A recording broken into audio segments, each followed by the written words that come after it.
Welcome to the Why God Why podcast. I am here with our spectacular producer, Nathan Yoder, and our illustrious co-host, Aaron Mercer, and I am Peter Englert. This podcast is brought to you by Browncroft Community Church. We are here to respond to the questions that you don't feel comfortable asking in church. And today, we are closing our series on goals for the new year. And we are with Ashley Cross. She's in several different roles. We're going to have her introduce herself. But we are responding to the question, why would I have spiritual goals for the new year? So, Aaron, what do you think? I think this has been a great series. It's so good to be looking at different goals we should be looking at for the new year. So this may be the last episode, certainly not the least, actually probably the most important one of all of them, spiritual goals. And I'm so glad that Ashley's here with us too. Ashley, it's been such a blessing to have you interact with our church and preach at our church. Mm-hmm. And I'm glad I haven't had a chance to just sit down and talk with you. So this is kind of fun. So Thanks for being here. Yeah, no, thank you for having me. It's always so much fun and a blessing to be here. So this is fun. Awesome. Well, you go, man. No, I was going to say, you said that we'd get a little background. I'd love to, I know some of the ministries you're involved with here, but I'd love to hear more about your background and actually how you got here to Rochester. You came from Oklahoma, is that right? I did, but I'm not an Oklahoman. Oh, you're not? Okay. No, so I'm actually from Denver, Colorado. Oh, wow. Yeah, born and raised Denver, spent a year in Alabama running track and then transferred to Oral Roberts University. So that's how I landed in Tulsa, and that's where Melvin and I met. Okay. Lived there for 10 years, did a lot of work with girls aging out of the foster care system, kind of reconnected with Melvin, got engaged, got married a year later, and then relocated here to Rochester in 2016. So that's how I landed here. But I grew up, like I said, in Denver. My mother is a believer, has been a believer all my life. My father is not. So I grew up kind of in a household where there was a little bit of conflict around what we believed and what we practiced. So real quick, we have to ask it because Monday night there's this big game. Do you care who wins? I have to root for the Broncos, like all the time, hands down. Okay. My mother, father, grandparents, everybody, they bleed orange and blue. Oh. Yeah.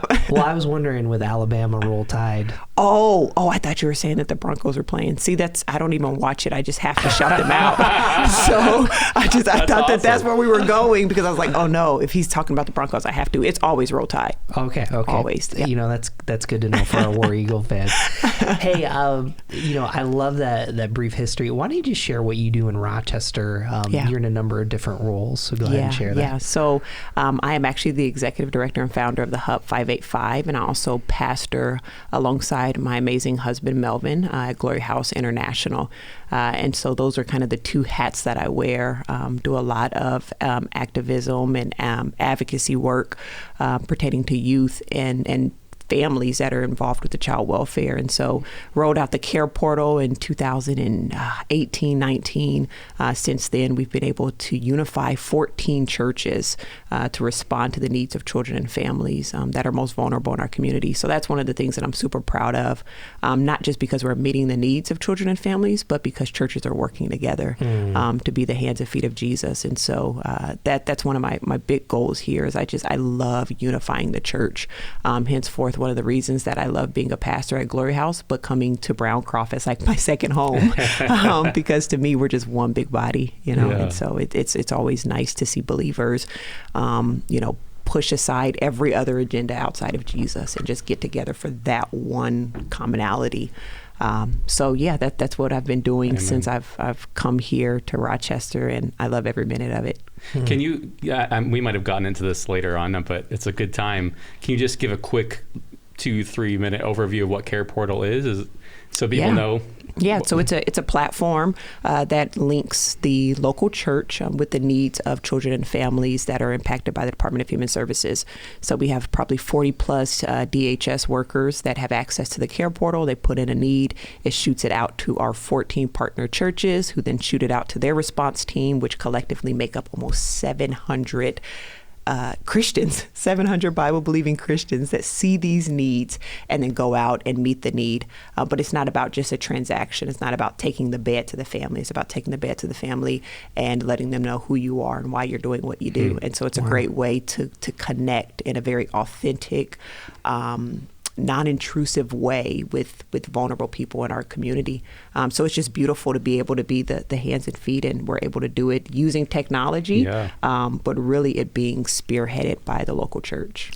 Man, that's so cool. That's beautiful. It's the government. Like, it's the government asking for the church Yeah. to be what the church already is. And so I love that we don't have to compromise. In the very beginning, I let them know, hey, this is not transactional. You guys do know that we preach Jesus, we love Jesus, and that's why we're doing what we do. And they had no problem with it, and I love it. They throw up the need, and the need gets met. And wow, that's awesome. And I love how we started, because over the past 2 years with the pandemic, we don't hear a lot of those stories. Right.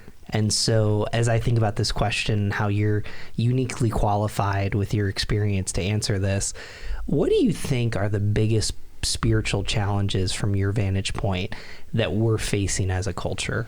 Yeah, I think one of them, people are having a hard time not having answers to hard questions.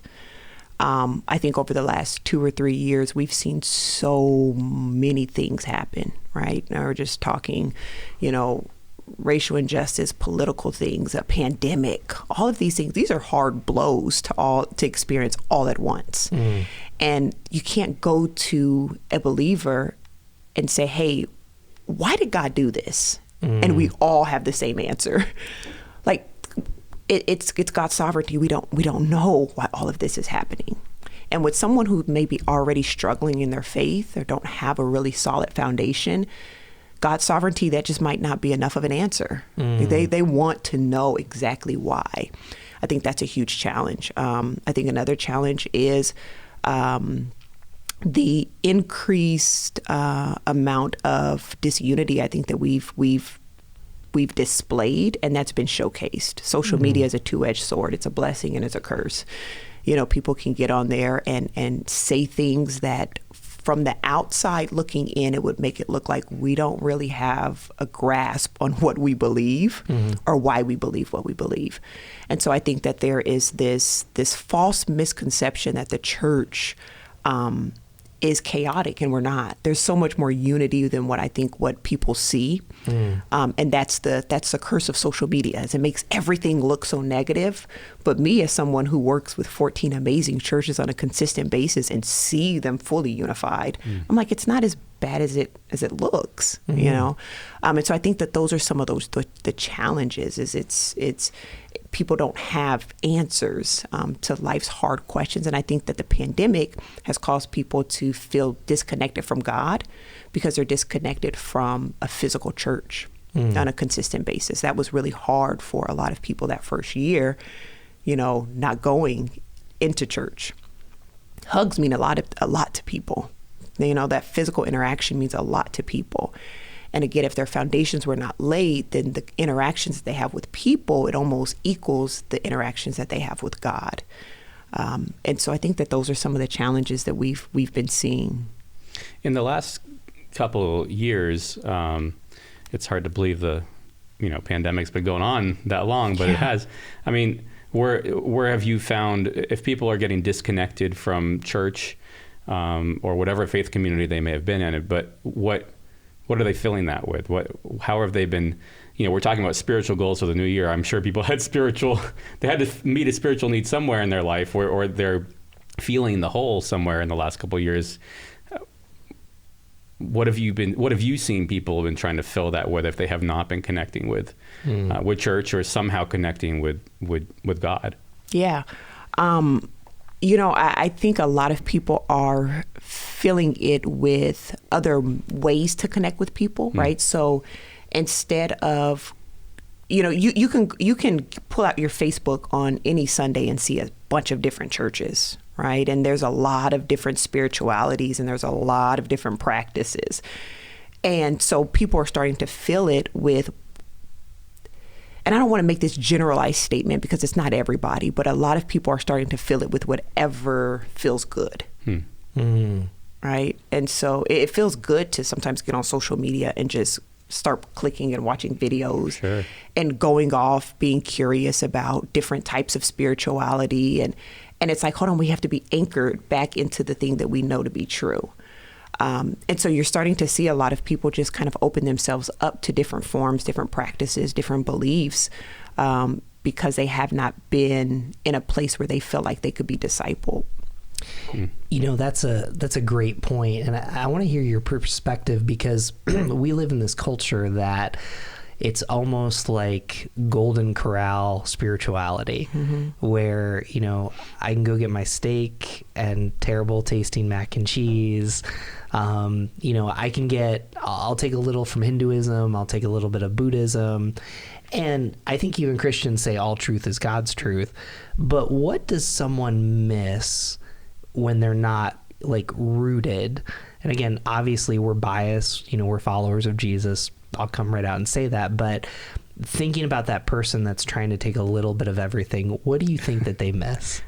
Sorry, I'm feeling bad for the Golden Corral right now. I mean, man, threw him under the bus there. I mean, Golden Corral, there's But you know what? Let's move on that example, okay? Because Golden Corral offers a lot of food, but you don't ever hear somebody say, I go to Golden Corral for a good steak.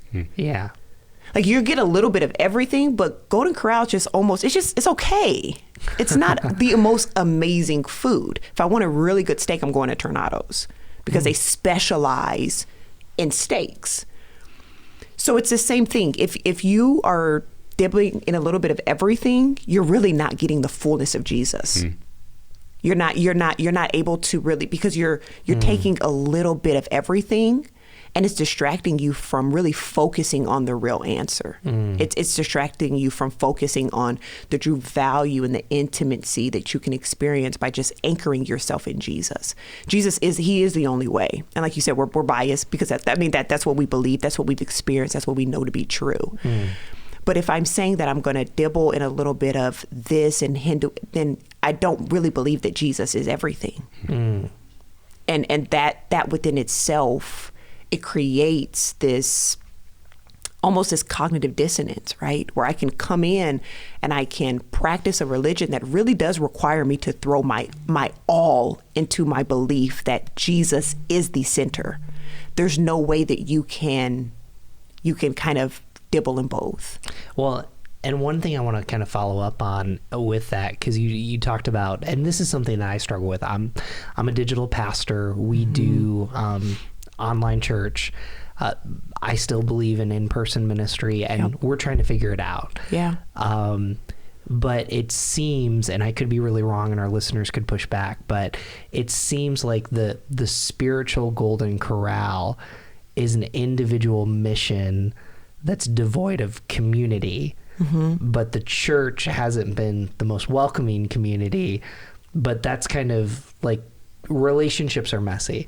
So how do you see that interplay of the individuals that I'm going on my self journey, eat, pray, love, you know, not to throw that book under the bus, but then you're missing out on the hugs, the connection. You know, how are you wrestling with that? You know, I just told someone the other day, it's typically not either or, it's both and, right? So how do I find balance to be able to do both, right? To be able to pull back maybe from the community just a little bit to anchor myself, to know that, hey, I have to make sure that I'm not putting my relationship with Jesus in the hands of flawed individuals.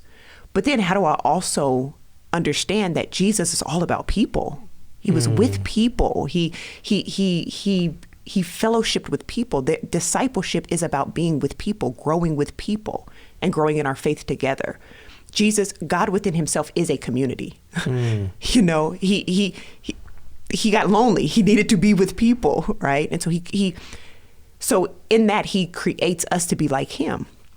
So as much as I'm much of an introvert, so there are times that I'm like, you know, I really just need to be alone. But I understand that that can't be how I live my faith out. like where I want to be alone all the time, right? So it's how do I figure out both, right? How do I figure out how I can be, the authentic me and not have to really focus so much on being in this space all the time, but how do I also make sure that I always prioritize the church as well? Does that make sense? Kind of trying to make sure that it's a both and. Yes. Yeah. No, I mean, I think that's, I love the question, and I love how you dove into that question there. I'm curious, I guess, kind of jumping off of Peter's question a little bit. What are people thinking about when they're thinking about spirituality? I mean, we talk about people being part of different, being a Christian, or you mentioned Hinduism before or whatever, but like when someone says I'm spiritual, what are they getting at? What do they mean? I guess what I'm trying to get at here is, if our conversation is about spiritual goals for the new year, what are people even thinking about when they're saying spiritual? Yeah, I think when people are talking about spirituality, they're talking about some form of liberation, right? Some form of freedom, right? So I'm connected to a higher being, right? It's that I do realize that it's not just me. I realize that I need some form of supernatural assistance to get through life. Right. Spirituality is very vague. So if somebody says I'm spiritual, I need to know, what does that mean, right? Do you believe in many gods? Do you believe in one God? The enemy, he's a spiritual being. So what does it mean to be spiritual? And do you believe in a force, right, or something like that? Yeah, right? Yeah. Whatever it is. And most people, unless you're completely, and I could be a little wrong here, but I think atheism, being an atheist would be the only people that would say I'm not spiritual, I don't believe in anything. But most people are spiritual to some in some degree. So we would want to know, well, what do you mean when you say you're spiritual? Man, we were kind of going off script, but this is why we do this, because our first long form conversation's recorded. So, let's kind of come back to the topic, and I think we can hit that because I think our listeners are kind of all over the place. But for you personally, as a Jesus Christ follower, what are your spiritual goals for this next year? Yeah. So I actually wrote them down. I have a few. So one of mine is I want to take a 2-week sabbatical out of the country. And, why is that spiritual, right? Instead of it just being the 2-week vacation, because it's creating a space for me just to be with Jesus for 2 weeks, right? And for me, that it's hard. It is hard for me to completely clear my plate and say I'm not answering emails. This is about just me on a spiritual journey. So that's one of my goals. The other is to read the entire Bible. I failed at this last year. I got to July, and I got 5 days behind and just felt like I'm probably not going to catch up, and just kind of lost it. So to read the entire Bible, and I had to find a plan that worked for me. I had to find a schedule that worked for me, but that's one of my goals. I also want to read 12 books that increase my spiritual health. So that's a book a month. Listen to it, read it, whichever way I get the information. That's one of my goals. And another one is to fast weekly. I want to make sure that I am fasting once a week instead of it just being at the top of the year, right? So we typically fast together for 21 days in January, but I want that to be a consistent discipline in my life. And the final one is to continue growing as an emotionally healthy leader. So I want to come back to you on the fasting idea. Yeah. How do you understand fasting? Is fasting just food, or is it social media? And even to our listeners that kind of, they're aware of it, but maybe not aware to maybe the Christian perspective, what are your thoughts? Yeah. I think it depends on where you are in your journey, right? If you're a new believer, then fasting is anything that you could potentially esteem higher than your time with God, right? So for me, I look at the things that could become an idol in my life, right? And if social media is one of those things, then it's on the plate with the steak and everything else. It's the thing that has to go. And so, yes, it could be a fast from social media. For me, it's specifically food, right? Because that could be a challenge for me. When I don't eat, I can get frustrated. I can get cranky. And so those are things for me. It's like that's a challenge for me. It has to be something that's a challenge. I can get off of social media for a day. That's not a challenge. And that used to be kind of my cop-out fast. Like, I'm just gonna get off of social media for the day. And I realized like, that's not challenging me at all. Fasting is not the same as a diet, right? I can go all day without eating, or I can do intermittent fasting, but it's about me taking that time that I would normally be eating to set aside to be with Jesus. Well, and so now I want to push back because your goals are super helpful. So, churches, Christians, I fall into this as a pastor. January comes and we say, you should read your Bible in the year. Why? That is our blueprint for life. I've decided I can't be a Christian and teach people what it means to be a Christian if I have not read our manual. Like, if I want to divulge myself in this thing, it's our food, right? And so I have never read the Bible cover to cover. I've read a lot of the different books. I've studied a lot of different books, but for me, it's very important that I form that as a habit of mine to read the Bible every year. And when I read it this year, and I then go and read it, I'm in the book of Job right now, and I'm getting nuggets that I didn't get last year. Right. And so because our lenses change, our perspective change, we mature. And as we mature, we can read something and it means something completely different than it meant 3 years ago when we read the Bible. And so when you look at the spiritual disciplines of other religions, they dedicate themselves to whatever is their word. And so for me, I think that sometimes that could be something that not even just, I'll just say me as a Christian, that's something that I don't think I value, the fact that I have my answers right here. Why am I not prioritizing this book, this manual, this word, this diet on a daily basis? No, that's good. I think I'm glad you asked that question too, Peter, because it is something we at Browncroft, we have a Read 365 plan. It's actually a 2-year plan. But I also have valued reading the Bible through in a year. And for me, it's hard for me I tried just doing it every year for a while. I've gone into a every other year because it's hard for me to finish up Revelation and then jump right back into Genesis on January 1st. But I think it really, I mean, there is a power to that. I agree. Like, it's there are things when I was reading the Bible through in a year this past year that I've read it through. I've been a Christian for a long time, but there are things that I was finding that I wasn't finding before. And I think sometimes the plans are interesting too, because what plan you're using. The plan I used this past year, actually, it was really interesting. I think it was following a chronological order, which if you're reading Job might be similar. And it ended with Revelation on the New Testament, but on the Old Testament, it ended with Nehemiah, which was kind of different than what I'd done in the past. And, you're right. Your context changes depending on how where you are in life, where you are physically, where you are just through life stages. But even time of year sometimes changes how you might read a different thing. So I think that's really great. I'm really curious about like what you're going to do with the out of country. Like, how are you going to choose a spiritual place for out of country? Are you thinking like Ireland? Are you thinking about Israel? I mean, what are you thinking about? You know what? I don't know yet. I don't know yet. We're still trying to figure that out. My husband and I are going to do it together. So we're looking at some different places.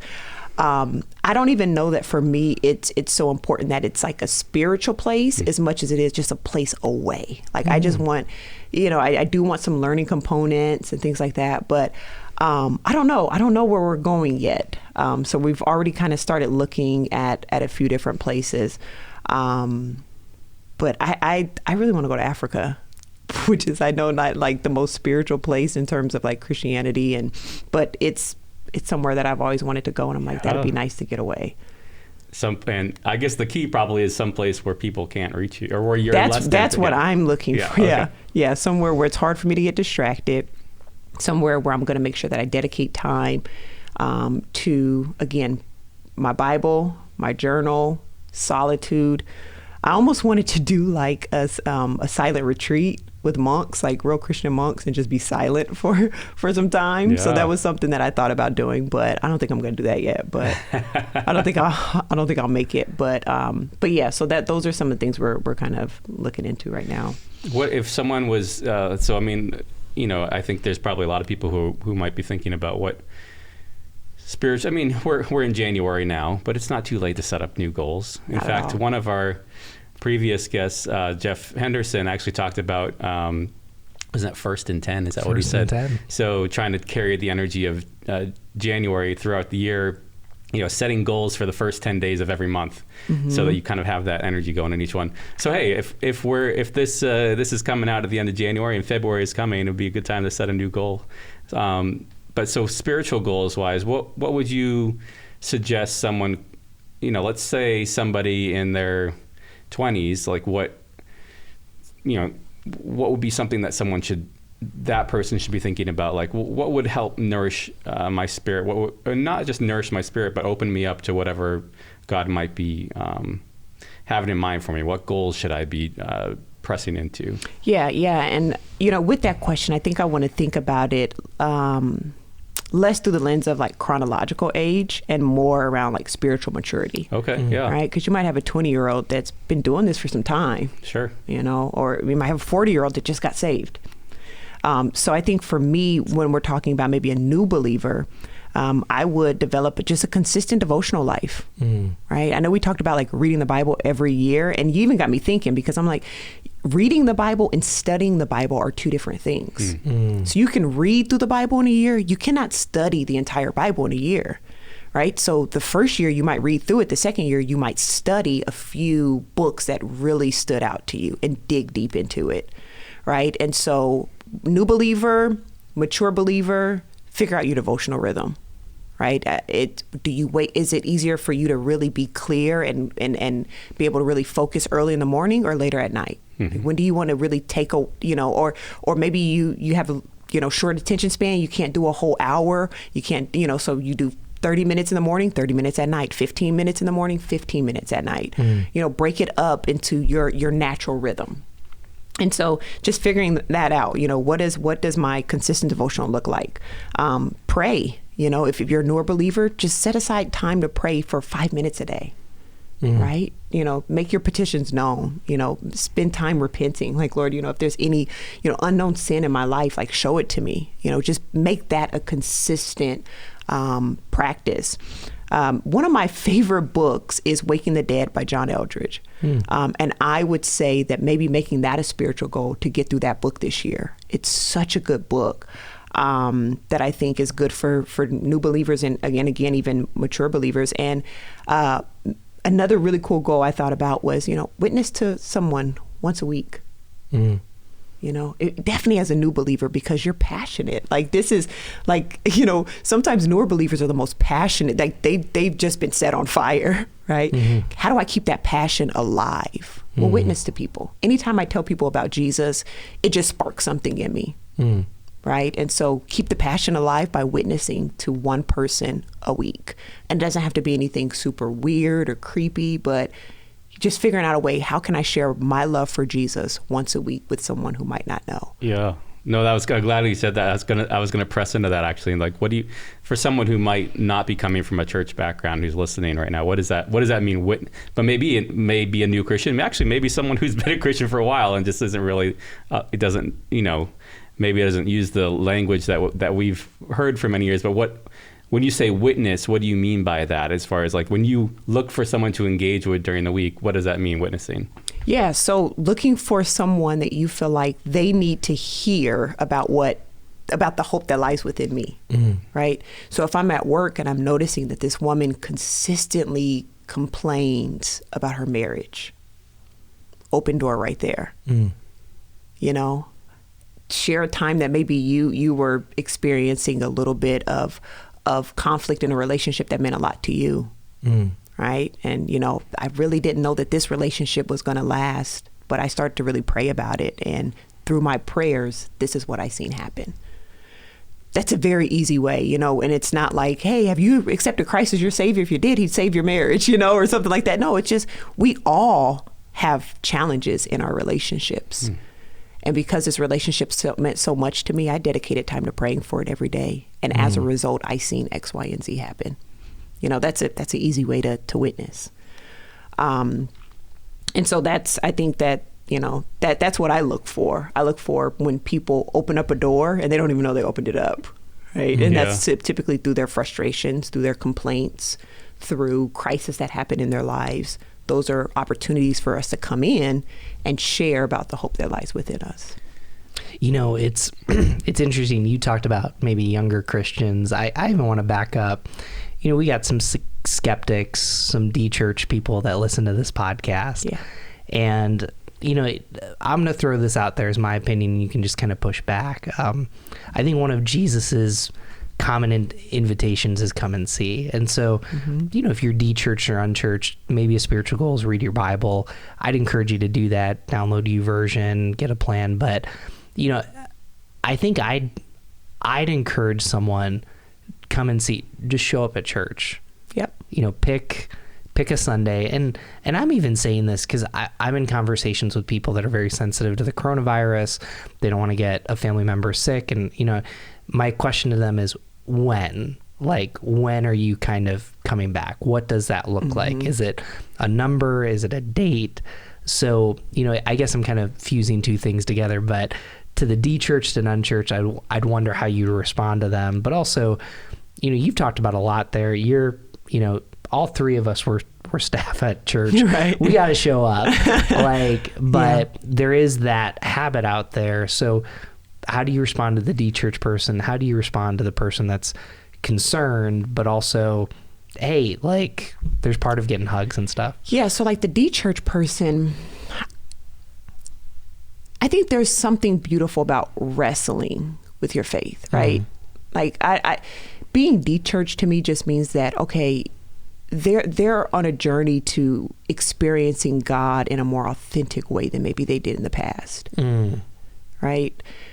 So if you're de-churched and you're just not ready to come back into the building, find one accountability partner, like one really strong believer, have a very authentic conversation with them. Hey man, this is why I'm struggling with my faith. And I'm not ready to just completely give up, but I'm not ready to completely engage church again. So I want you to hold me accountable. And over the next year, I want to have some hard conversations with you. And I just need you to show up for me. Right? Just let's start there. Right? That's great. For the person that's kind of struggling with Corona and just kind of like, when do I come back? I'm uncomfortable. Again, find you one person and say, I need you to hold me accountable because I need to make sure I don't fall off the grid. Right? So hold me accountable. The numbers are going back up, but I want you to hold me accountable and make sure that I'm back at church by this date. Right? Because there has to come a point where, yes, I'm sensitive to the fact, and we even talk about this. I talked to my husband about this. We have to be sensitive to the fact that not everybody is in the same place in their faith. Everybody's also not in the same place in their health. I'm a lot more comfortable with going out, but I also don't have a whole lot of underlying conditions. Right? So it's a mix of both health and then your faith as well. But even in that, we got to, at some point we have to say, I'm just going to trust God, like regardless.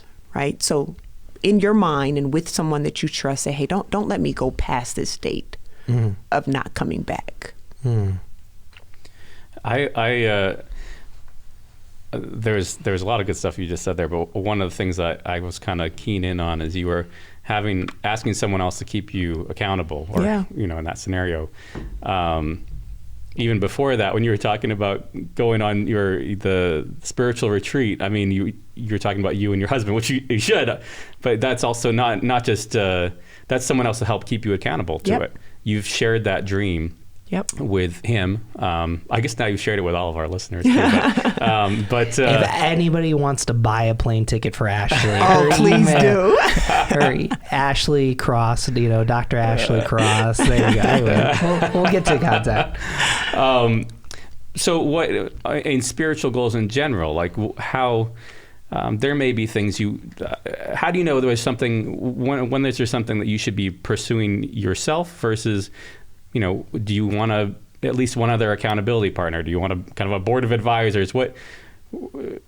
What's been your experience with that? What would you recommend to people as far as making sure they stick with whatever the goals are? Yep. I think all of our goals should be written down and shared with at least one other person. Mm. Like, my husband knows all of my goals. Like, whether they're career goal, whatever they are, I shared them with him for the year. And then depending on what the goal is, I might invite someone else, a colleague, a mentor, a friend, to see some of the other goals that would be relevant to the work that maybe we're doing together.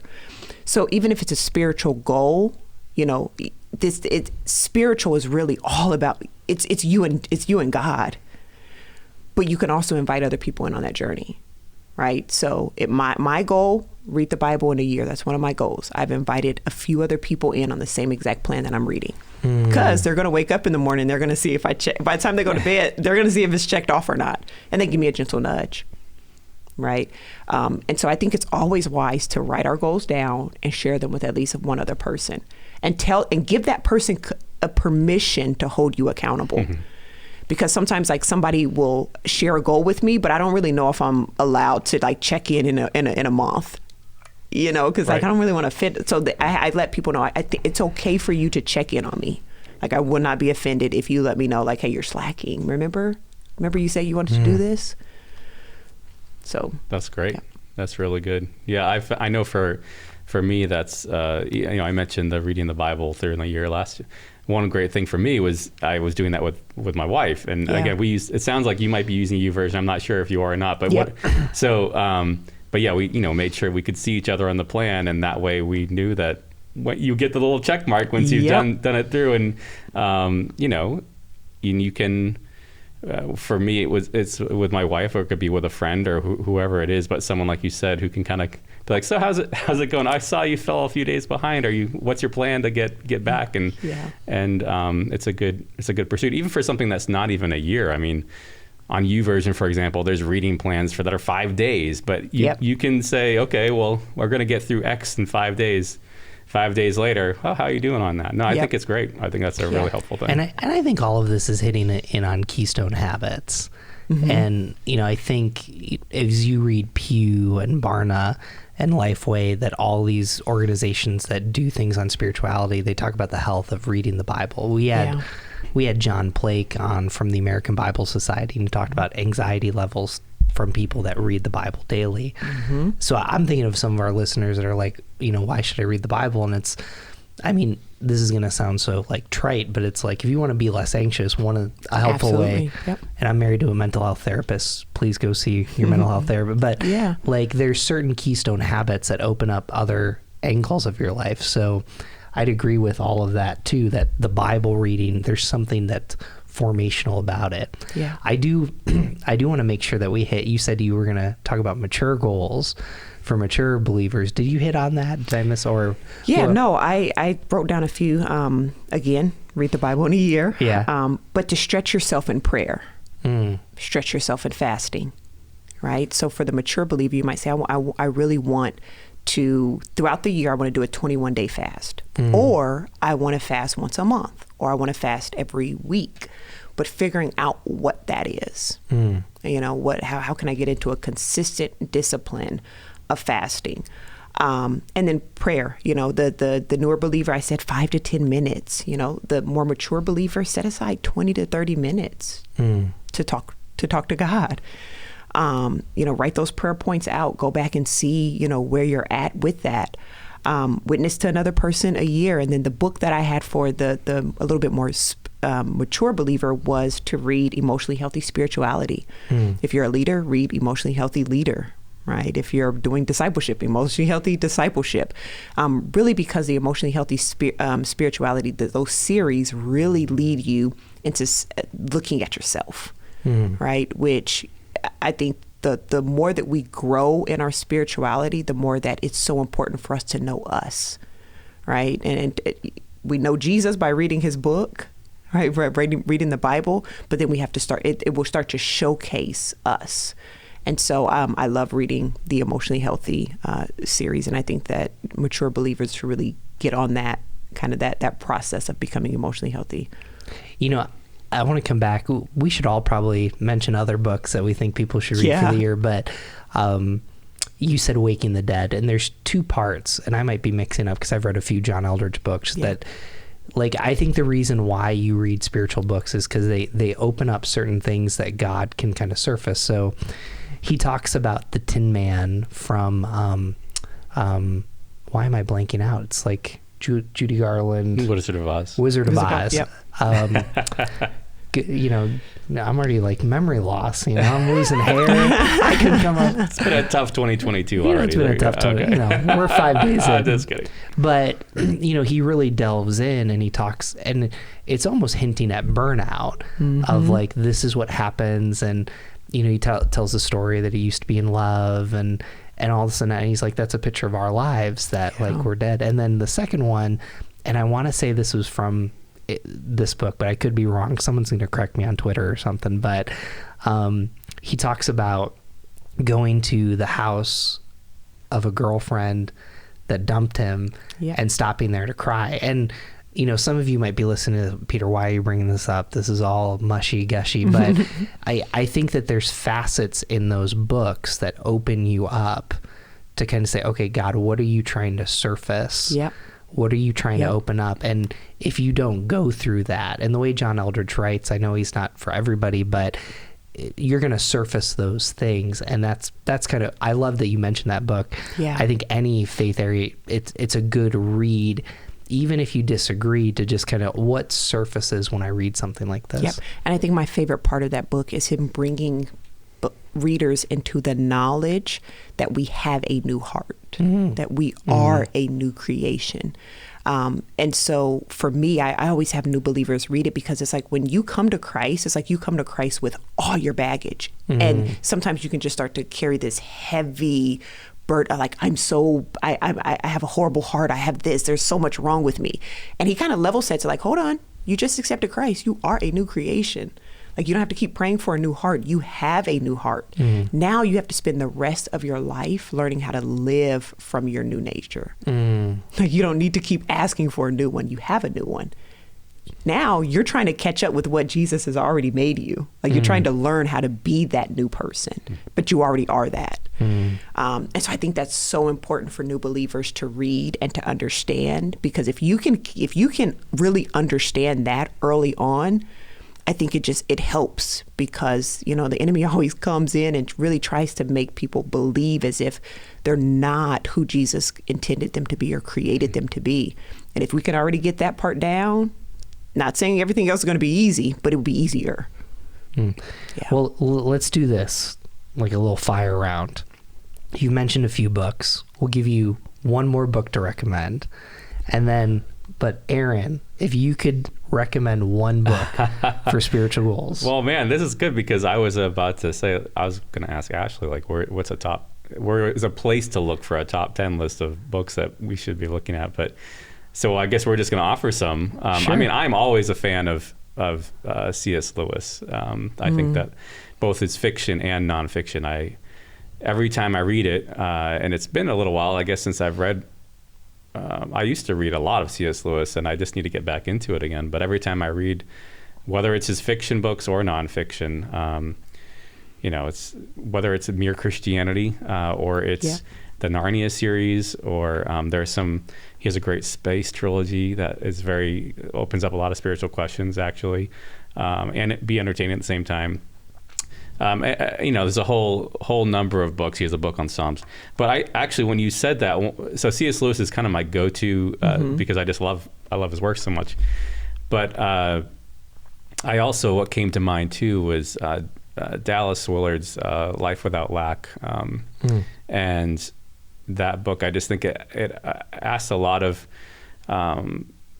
it opens up a lot of powerful questions, and specifically just knowing that we can rely on God. We don't lack anything when we are relying on God. He is our sustainer, our provider. We don't need to worry, and then just kind of getting into what does that mean, and what is it to rest in in God and not have to worry. So I think maybe that's a good one for this year. People not needing to worry. There's been plenty to worry about. So yeah, that'll be my answer for now. How about that, Peter? I got one. It's Live No Lies by John Mark Comer. And the reason why I like it takes a lot of the controversial issues and really just, it challenges you as a person, but also as a society. What are we really believing? And do we know where this has come from? And, I've given it out to a few people. And so that would be a book, because I don't think that we're as reflective as a culture as we need to be. Mm-hmm. And I think we say things, and, whether it's Christian or non-Christian, political party versus and we don't realize the history or even just the philosophy behind that. And so I just think that book, whether you're a Christian or not, it just at least challenges some of the assumptions. You might still have the same opinions, but if you never challenge where that thought came from, and even just a personal lie, like a childhood vow or something like that, you need to know where that comes from. So I think he practices that well. Yeah. I see you got some more books, so we're going to throw it to you. So the next book, because I only get 3, so the next one I would do would be Holier Than Thou by Jackie Hill Perry. Okay. She walks you through a thorough understanding of what holy means. Like when we're talking about God, we're not saying that holy is one of his attributes. It is the attribute, and how everything about God flows from him being holy. His goodness, his love, his kindness, his faithfulness, even his wrath, everything flows from him being holy. So I just love it. But I also love, it's a devotional that she wrote on the book of Jude.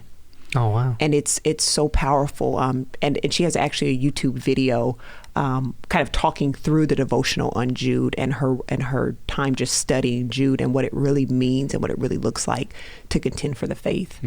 And so those would kind of be my last 2 recommendations. I thought you said 3. Emotionally healthy spirituality, okay. Waking the Dead, The Emotionally Healthy Leader. I'm reading right now. And John Eldredge actually has another one called Moving Mountains about prayer. And it's really good because it talks about what it looks like or sounds like or is to pray new covenant prayers, because sometimes we go into praying old covenant prayers, right? Which is like, Lord, created me a clean heart. And that's where you come into the Waking the Dead, where, hold on, you don't have to pray that anymore. You have a new heart. Lord, teach me what it looks like to live from my new heart, because you've already created me a new heart at the moment of salvation. So that's also a really good book. Man, we got a whole book list now. Well, I mean, we're getting to our last question. Time went really fast. Ashley, we're going to have you on back again. I'd love it. So the question that we always end with is, what does Jesus have to say about this topic?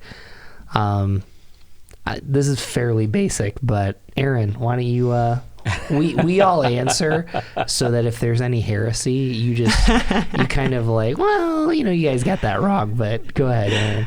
Yeah, no, I mean, I think it's been a good conversation, and this is definitely something that Jesus cares a lot about. I mean, he cares so much about the state of our spiritual state that he died for us and then rose again for us. So it's a big deal, and we need to be, whether we're new Christians, old Christians, not a Christian, I mean, wherever we are in our spiritual journey, we need to be being mindful of our spirits, and I think God wants that.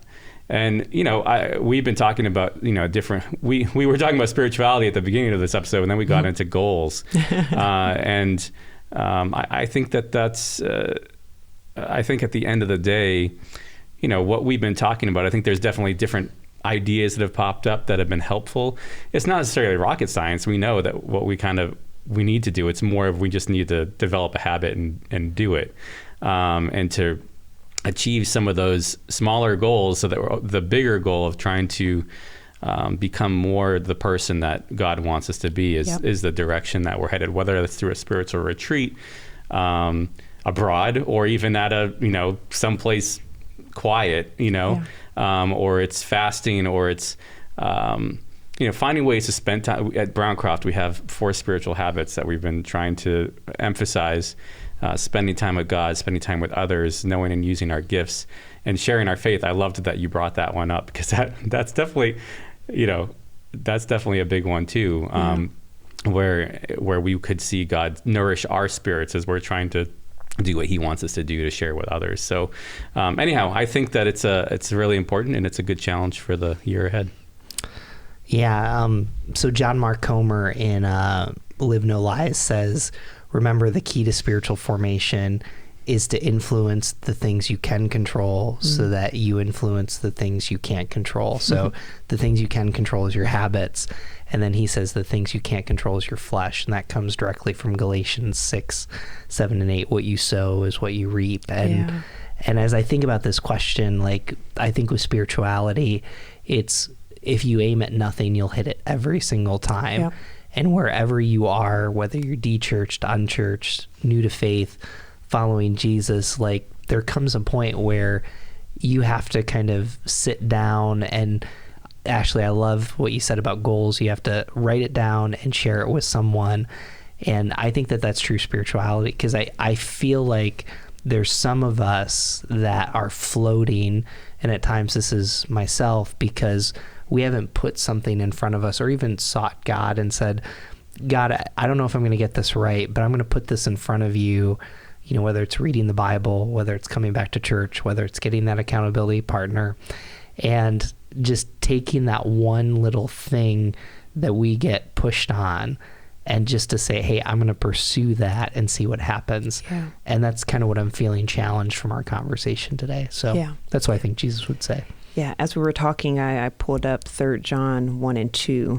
Beloved, I pray that all may go well with you, and that you may be in good health, as go well with your soul. So, here it's like, when we're talking about spiritual goals, it's about looking at what we need to make sure that our soul is well.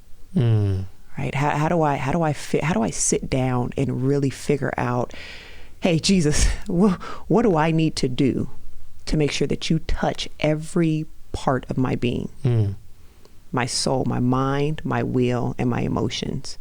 And so even as we were talking about the necessity to read the Bible, right? For some people, that needs to be accompanied with therapy, right? Because our emotions is a part of our soul.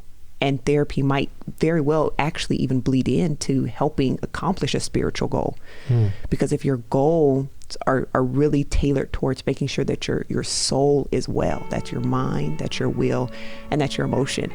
And so the same way that we set goals for every other area in our life, we have to make sure that we're consistently reassessing the condition of our soul and what our soul needs to be replenished, renourished, and well. What a place to close. Where can people find you? I'm on Facebook, Ashley R. Cross. I'm also, I have the hub, www.thehub585.org or ashleyRcross.com. All right. Well, we're going to have you back, and this was great. Remember, the best way to get a hold of us at Why God Why is to go to whygodwhypodcast.com.